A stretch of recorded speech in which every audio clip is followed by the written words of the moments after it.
अस्सलाम वालेकुम my dear students. आज हमारा टॉपिक है सिग्निफिकेंसेस ऑफ मेयोसिस।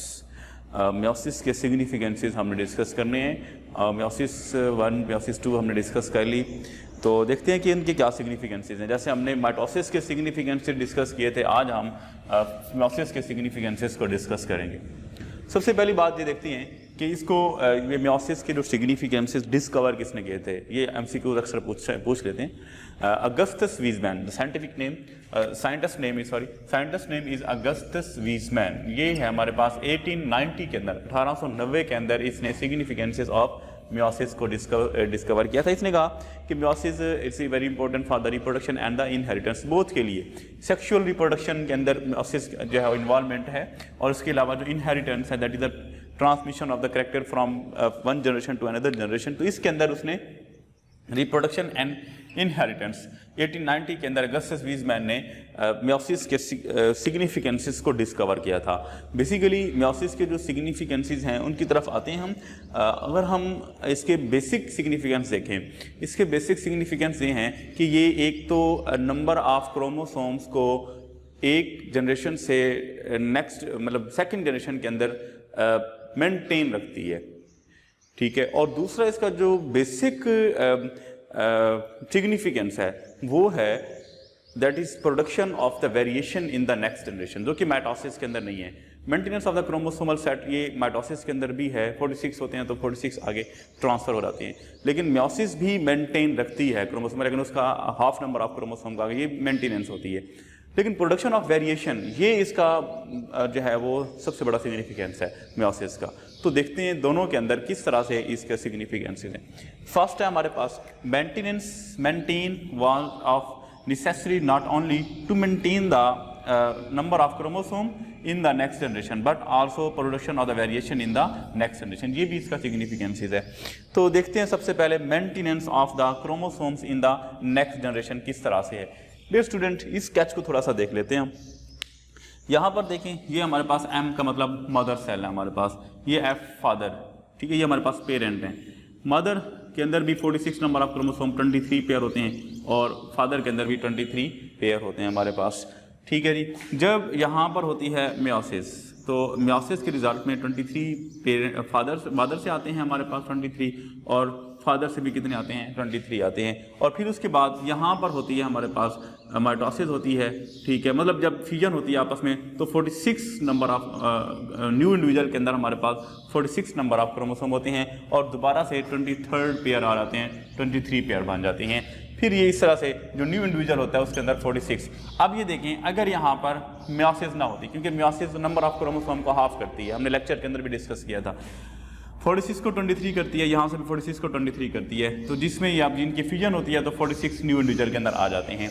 तो अगर ये मेयोसिस का प्रोसेस ना होता सपोज, तो जाहिर सी बात है, तो फिर 46 आगे ट्रांसफर, यहाँ से 46, यहाँ से भी 46, तो 92, तो इस तरह से फिर ये maintenance of the chromosomal set ना रह जाता। अब यहाँ पर देखें, मदर सेल के अंदर भी 46 है, फादर सेल के अंदर भी 46 हैं। जब न्यू इंडिविजुअल बनता है जिसको हम जाइगोट कहते हैं, तो उसके अंदर भी 46 है, तो that is the maintenance of the chromosomal set. तो ये इन नेक्स्ट जनरेशन, ये मेयोसिस का बहुत बड़ा सिग्निफिकेंस है। Meiosis is essential for the sexual reproduction. In human के अंदर जब हम बात करते हैं, तो ये ह्यूमन के अंदर हमने डिस्कस किया, ह्यूमन बॉडी के अंदर in human diploid gamete mother cells are germline cell. Mother cell germline cell वो जो कि गेमीटोफाइटिक जनरेशन में इन्वॉल्व होते हैं, गेमीट्स बनाने में इन्वॉल्व होते हैं, undergoes meiosis and produce haploid gametes. तो जब ये मेयोसिस, ये हमारे पास ये 46, तो ये मेयोसिस होती है, इसके अंदर हैप्लॉइड गेमीट्स को प्रोड्यूस करते हैं, and female gametes, haploid male and female both, male and female unite to form diploid zygote. फिर ये आपस में मिलते हैं, मेल एंड फीमेल यूनाइट आपस में फ्यूज करते हैं, तो फिर ये हमारे पास 46 डिप्लॉयड जाइगोट जो है वो न्यू इंडिविजुअल बन जाता है, विच undergoes repeated mitosis and develops into new human. फिर इसके अंदर रिपीटेड माइटोसिस होती रहती है और एक न्यू ह्यूमन बन जाता है, न्यू बॉडी बन जाती है।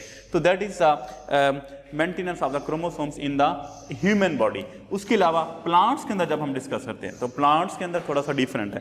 Plant always shows alternation of the generation, plant के अंदर अल्टरनेशन ऑफ जनरेशन होती है। ये किस तरह से होती है, ये स्केच देखते हैं थोड़ा सा। स्पोरोफाइटिक जनरेशन कन्वर्ट हो जाती है गेमीटोफाइटिक जनरेशन में, तो स्पोरोफाइट हमेशा याद रखिएगा डिप्लॉयड होती है स्पोरोफाइट, और ये भी ध्यान में रखिएगा कि मेयोसिस हमेशा डिप्लॉयड सेल में होती है। डिप्लॉयड 2n उसमें होती है। अब जब इसको डिप्लॉयड में होगी तो इसको किस में कन्वर्ट कर देगी डियर स्टूडेंट, इसको हैप्लॉयड स्पोर्स में कन्वर्ट करेगी, मतलब डिप्लॉयड से हैप्लॉयड स्पोर बनाएगी। स्पोरोफाइटिक जनरेशन के अंदर स्पोरोफाइट्स जो स्पोर्स होते हैं हमारे पास उनमें मियोसिस होगी, हैप्लॉयड स्पोर्स बनेंगे, वो गमीटोफाइटिक जनरेशन में आ जाएंगे इसके अंदर। अब यहाँ पर गमीटोफाइटिक जनरेशन जो होती है हमारे पास, इसमें गमीट्स बनते हैं। गमीट्स जो होते हैं हमारे पास male and female, male gametes को हम स्पर्म कहते हैं, फीमेल को हम एग्स कहते हैं। और यहाँ पर अब माइटोसिस होगी यहाँ पर, तो स्पर्म हमारे पास हाफ हैप्लॉयड होता है, यहाँ पर भी हैप्लॉयड। अब ये हैप्लॉयड जब आपस में मिलेंगे तो अगेन ये डिप्लॉयड बना देंगे, डिप्लॉयड 2n, और डिप्लॉयड 2n डिप्लॉयड स्पोर्स बनाएंगे और फिर ये किसके अंदर चला जाएगा दोबारा से स्पोरोफाइटिक। तो स्पोरोफाइटिक जब गमीटोफाइटिक में आएगा तो मियोसिस होगी, और जब गमीटोफाइटिक स्पोरोफाइट में जाएंगे तो यहाँ पर हमारे पास माइटोसिस का प्रोसेस होता है। तो ये है हमारे पास प्लांट बॉडी के अंदर कि किस तरह से हमारे पास प्लांट के अंदर अल्टरनेशन ऑफ जनरेशन होती है। The cells of the diploid sporophytic generation undergoes meiosis to produce haploid spores.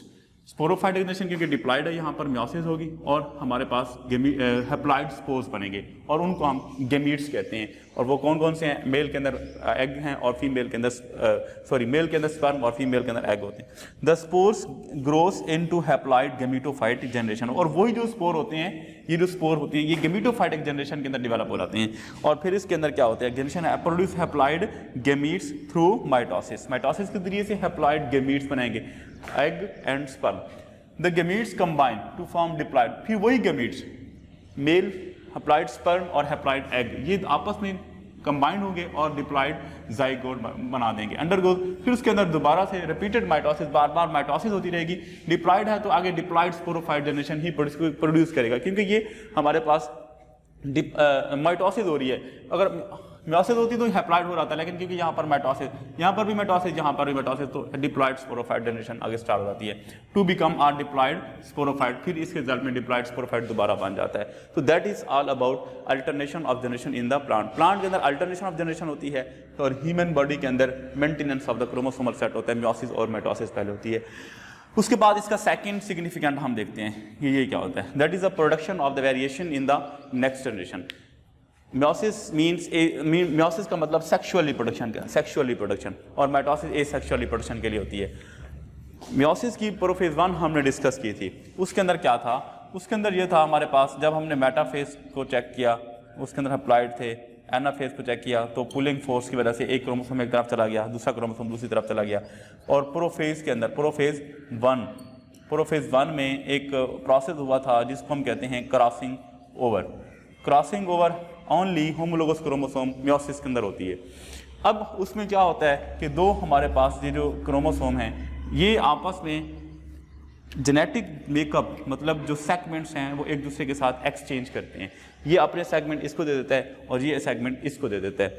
तो ये क्या होता है इससे कि ये इसके अंदर आ जाते हैं, ये मतलब जेनेटिक वेरिएशन। जैसे यहाँ पर हम चेक कर लेते हैं कि यहाँ पर 23 मेल से आ रहे हैं, 23 फीमेल से आ रहे हैं। तो जब न्यू इंडिविजुअल है उसके अंदर दोनों के कैरेक्टर मौजूद होंगे कैरेक्टर इनके ही, लेकिन दोनों के होंगे। तो ये हमारे पास मियोसिस की वजह से हुआ। मियोसिस ने हाफ हाफ कर दिया, हाफ पेरेंट से, हाफ मदर से, हाफ फादर से। तो हाफ जो है वो एक एक इंडिविजुअल से आ रहे हैं। तो जो न्यू इंडिविजुअल बन रहा है उसके अंदर दोनों के कैरेक्टर होंगे, मदर के भी और फादर के भी, और कुछ वो अपने न्यू कैरेक्टर भी डेवलप करता है। तो ये है हमारे पास कि production of variation in the next generation. जो नेक्स्ट जनरेशन आती है उसमें वेरिएशन, न्यू वैरायटीज आ जाती हैं, जिससे बेनिफिशियल होता है कि कुछ डिजीज होती हैं उनका भी खत्म किया जा सकता है। The chromosome pair of each parent cell undergoes crossing over. तो इसमें क्या होती है डियर स्टूडेंट, क्रॉसिंग ओवर होती है ड्यूरिंग मियोसिस प्रोफेज 1 में। So daughter cells gametes have genetic variation. ये जो हमारे पास डॉटर सेल है ये जेनेटिक वेरिएशन रखता है। When gametes fuse to form zygote, its genetic makeup is different from the both of the parent. जो new हमारे पास zygote है इसका जेनेटिक मेकअप डिफरेंट होता है क्योंकि इसके अंदर मदर का भी है और फादर का भी है, दोनों का इसका जेनेटिक मेकअप चेंज होता है। So thus meiosis allow a species to bring variation in the next generation. जो न्यू हमारे पास जनरेशन बन रही है उसके अंदर वेरिएशन लाती है।